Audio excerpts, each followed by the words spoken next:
दिदी बघ कशी पल्लवतेस मध्ये. तर पप्पाने सकाळचाच नाश्ता आणलेला रोज बाहेरचा चालू आहे ना, वडापाव डोसा बिसा खाऊन पण काटायला आला. पप्पा म्हणतात भजी पाव म्हणतो बरं हा ना काहीतरी. नंतर मम्मीने आणलेले सुरमई, कारण की मी एकटीच खायला, तर मस्त इकडे जेवायला वगैरे बनवून घेतला मी मस्त. भात बनवला ना मम्मी सणा मुगाची डाळ भारी चालते मुगाची डाळ करतो म्हणा, ती रोज दिली ना तरी मी खाईन. मी म्हणलं ठीक आहे बरं, रोज तुला आता मुगाची डाळच देतं बरं, मग मस्त चालते. आणि गरम गरम जेवला ना म्हणून लगेच पटतंय. मग सगळं जेवण वगैरे रेडी करून घेतला, किचन वगैरे सगळं वॉश केलं आणि तसेच निघलो जायला. पप्पानी आम्हाला तलावजावर सोडलेली. तर तलावजाला का स्पेशल गेलं तर माहिती आहे का, मच्छी संपलेली आमची बिल्लोसांची. त्या दिवशी अंडी बघली ना तुम्ही ब्लॉगमध्ये, लगेच संपतंय.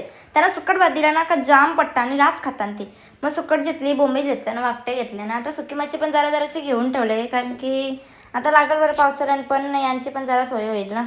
नंतर आमच्या ज्या पाटलांच्या बायका आहेत म्हणजे आमच्या काकीचा आईचा सगळ्या आहे ना, ते आता बचत गट खोलणार आहे. तर तिथं बँकेत जरासं डिटेल्स काढायला गेलतो, तिथं घेतला मग अकाउंट वगैरे खोलला ना. मग तसेच घरी आला निघलो. मम्मीना मीच गेलतो, पप्पानी म्हणजे जाताना सोडलेली फक्त ना. पप्पा गेले लगेच तिकडून पप्पांच्या कामावर. घरी आल्या पण लगेच मी जेवून घेतला ना. सिंबा साना पण सुकट भात दिली ना, ती पण लगेच जेवून घेतली. संध्याकाळच्या टायमिंग पाऊस कमी झालता म्हणून जाऊन येता बरं कळंबोलीची विराजला घेऊन गेलतो ना. आज बरं जेवायला बनवायचा संध्याकाळचा लई कटाळा आलता म्हणा. काय अजून काम पप्पाला, पप्पा पैसे द्या. पप्पाने पैसे दिले ना, लगे राईस वगैरे घेऊन आलो संध्याकाळच्याला ना. वरती साफसफाई वगैरे करत राहिलेलं, नंतरचा व्हिडिओ काही करायला भेटला नाही.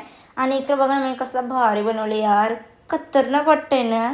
टाइमपास असा जुगाड करते, इकडं तिकडं परून ठेवण्यापेक्षा जरा असं सेफ तरी राहतील ना. तुम्हाला कसं वाटलं सांगा. तर आजसाठी एवढंच होतं. आणि यूट्यूबवर सबस्क्राईब करून ठेवा आणि इंस्टाला फॉलो करून ठेवा. लवकरच ब्लॉग येत राहतील. चलो बाय बाय. आणि आवडलं का सांगा कमेंट्स करून.